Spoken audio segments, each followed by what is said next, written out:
கரூரில் நடைபெற்ற தமிழக வெற்றி கழக தலைவர் மற்றும் விஜய் தலைமையிலான பொதுக்கூட்டத்தில் ஏற்பட்ட நெரிசலில் சிக்கி 39 பேர் வரை உயிரிழந்திருப்பதாக தகவல்கள் தெரிவிக்கின்றன. உயிரிழந்தவர்களில் 6 பேர் குழந்தைகள், 16 பேர் பெண்கள் என தகவல்கள் கூறுகின்றன. 100க்கும் மேற்பட்டோர் தனியார் மற்றும் அரசு கல்லூரி மருத்துவமனைகளில் சிகிச்சை பெற்று வருவதாக கூறப்படுகிறது. பாதிக்கப்பட்ட குடும்பங்களுக்கு நடிகர் ரஜினிகாந்த் இரங்கல் தெரிவித்துள்ளார். கரூரில் நிகழ்ந்திருக்கும் அப்பாவி மக்களின் உயிரிழப்பு செய்தி நெஞ்சை உலுக்கி மிகவும் வேதனை அளிக்கிறது. உயிரிழந்தோரின் குடும்பத்தினருக்கு என் ஆழ்ந்த அனுதாபங்கள், காயமடைந்தோருக்கு ஆறுதல்கள் என்று நடிகர் ரஜினிகாந்த் சமூக ஊடகத்தில் தெரிவித்துள்ளார். கரூர் சம்பவம் குறித்து மனமுடைந்து பேசிய விஷால், நடிகரும் அரசியல்வாதியுமான விஜயின் அரசியல் கூட்டத்தில் அளவு கடந்த கூட்ட நெரிசல் காரணமாக 30க்கும் மேற்பட்டோர் உயிரிழந்ததை நினைத்து நெஞ்சம் பதைக்கிறது. இது சரியல்ல, அட்டர் நான்சென்ஸ். உயிரிழந்தவர்களின் குடும்பத்திற்கு எனது ஆழ்ந்த இரங்கல்கள் என்றார். மேலும் விஜய்க்கு ஒரு கோரிக்கையும் வைத்திருக்கின்றார். உயிரிழந்தவர்களின் குடும்பத்திற்கு தயவு செய்து இழப்பீடு தாருங்கள்,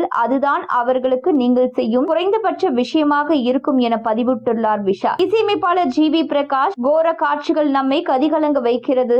யாருக்கு ஆறுதல் சொல்வது, எப்படி தேற்றுவது என தெரியாமல் தவிக்கிறேன். கரூர் துயர சம்பவத்தில் உயிரிழந்தவர்களின் ஆன்மா இறைவனடி இழப்பாரட்டும். நண்பர்களுக்கும் உறவினர்களுக்கும் என் ஆழ்ந்த இரங்கல்கள் என தெரிவித்துள்ளார். நடிகர் சூரி, கரூரில் நிகழ்ந்த இந்த மனதை உறைய வைக்கும் விபத்து அனைவரையும் ஆழ்ந்த துயரத்தில் ஆழ்த்தியுள்ளது. உயிரிழந்தவர்களின் ஆன்மா இறைவனின் திருவடியில் நிம்மதியும் அமைதியும் பெற பிரார்த்திக்கின்றோம். மருத்துவமனையில் சிகிச்சையில் உள்ளவர்கள் இறைவன் கருணையால் விரைவில் முழு நலம் பெற வேண்டுகின்றோம். இந்த வேதனை நிறைந்த தருணத்தில் பாதிக்கப்பட்ட குடும்பங்களுக்கு நம் இதயபூர்வமான அனுதாபங்களை தெரிவித்து மனதாலும் செயலாலும் அவர்களுக்கு தோள் கொடுப்போம் என்றும் எனது ஆழ்ந்த இரங்கல்கள் இவ்வாறு பக்கத்தில் தெரிவித்திருக்கிறார். மேலும் பல பிரபலங்கள் தொடர்ந்து இந்த சம்பவத்திற்கு இரங்கலை தெரிவித்து வருகின்றனர். கமலஹாசன், வடிவேலு, கார்த்தி, சரத்குமார் போன்ற நடிகர்களும் இரங்கலை தெரிவித்து இருக்கிறார்கள். இச்சம்பவத்தால் தமிழகமே சோகத்தில் இருந்து வருகிறது.